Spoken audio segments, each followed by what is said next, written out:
Hi everyone, and welcome back to the final Chapter 17 lecture video. We conclude this chapter by talking about the specific analysis process for glass and paint trace evidence. Now, glass is commonly collected as trace evidence because it's so durable and it creates such tiny fragments that it can be difficult to clean up entirely. There's two ways to analyze glass, depending on what the investigation needs help with. Fracture pattern analysis focuses on how the glass was punctured, including the direction the force was applied to and how many blows and what sequence the blows were in. That would be helpful in a situation where we have broken glass at a crime scene and we're trying to reconstruct the chain of events. And I'll talk about fracture pattern analysis in a second. The other way in which to analyze glass is to attempt to identify the source of the glass. We can do this by examining the glass composition under a microscope and comparing the glass found at the crime scene to other potential sources. This type of analysis is done primarily if you have trace evidence found in one location and want to identify whether or not the glass is consistent with a source in a different location. When analyzing the composition of the glass, trace analysts will take into account its physical properties like thickness, color, curvature, etc. For example, automobile windows are laminated, meaning they actually have a thin, clear piece of plastic between two layers of glass. This helps keep the glass together in one piece during an accident, which reduces the amount of physical damage that's caused by flying sharp glass pieces.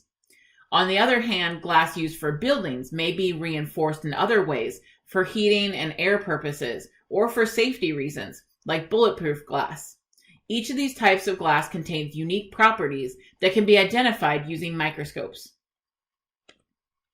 There are common commercial tests that can be used by forensic analysts to match glass pieces with precision down to 2 to 3 to the negative fifth power. This test, called the Glass Refractive Index Measurement, or GRIM, monitors the heating process of a single piece of glass that is immersed in a silicone oil or other medium. As the oil is heated, the refractive index, or the bend in light as it travels through the medium, changes. Eventually, the oil's refractive index will become the same as the unknown pieces of glass refractive index, which causes the edges of the glass fragment to disappear from the image. A computer in the microscope takes note of that exact temperature, which is then compared to a known refractive indices of the immersion liquid in order to document the exact refractive index of the glass. The image on this slide shows you an example of the output from a GRIM analysis. The other type of glass analysis that I talked about, fracture pattern analysis, is not as precise, but it can give investigators important clues about events during a crime. The goal of fracture pattern analysis is to identify the sequence of events that occurred to puncture or break a glass object. Fracture pattern analysis focuses on the lines that are formed by the impact on the glass itself.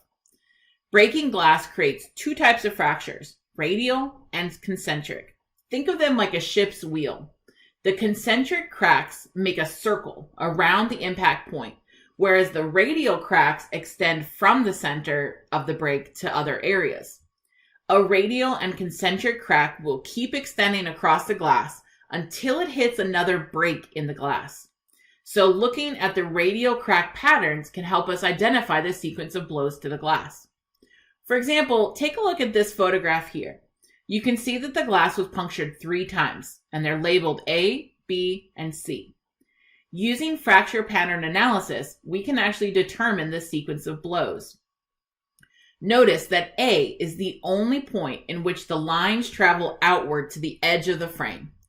B's fractures stop when they hit one of the radial fractures from A, and then C's radial lines stop when they hit the radial fractures from both A and from B.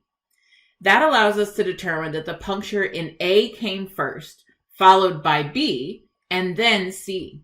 Fracture pattern analysis can be a useful tool for identifying subject movement through the scene and to help recreate events.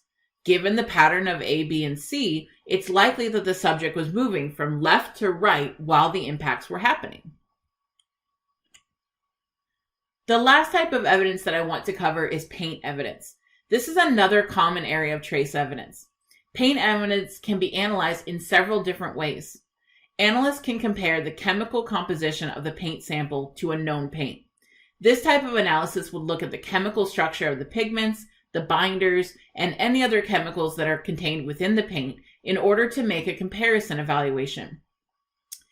If physical pieces of paint are found, trace analysts can also do a physical match, like a jigsaw puzzle, where the piece of paint is physically matched with a known paint sample that was collected from the crime scene or the suspect's belongings. Paint evidence can also be analyzed visually in what is known as layer analysis. This is where the paint layers are compared visually between two different samples. This can be particularly significant for investigators when there are multiple paint layers present. For example, if you have a car that's been repainted 3 different times, all of those previous paints will be layered on top of one another in a paint chip from the vehicle. Having 3 different colors applied in the same order is going to be much stronger circumstantial evidence than a paint sample that contains a single color layer. There are a lot of other categories of trace evidence, including soil, pollens, gunshot residue, and pretty much everything else you can think of. For those of you interested in trace evidence and microscopy, I encourage you to consider taking the forensic chemistry courses that are offered by our chemistry department here on campus.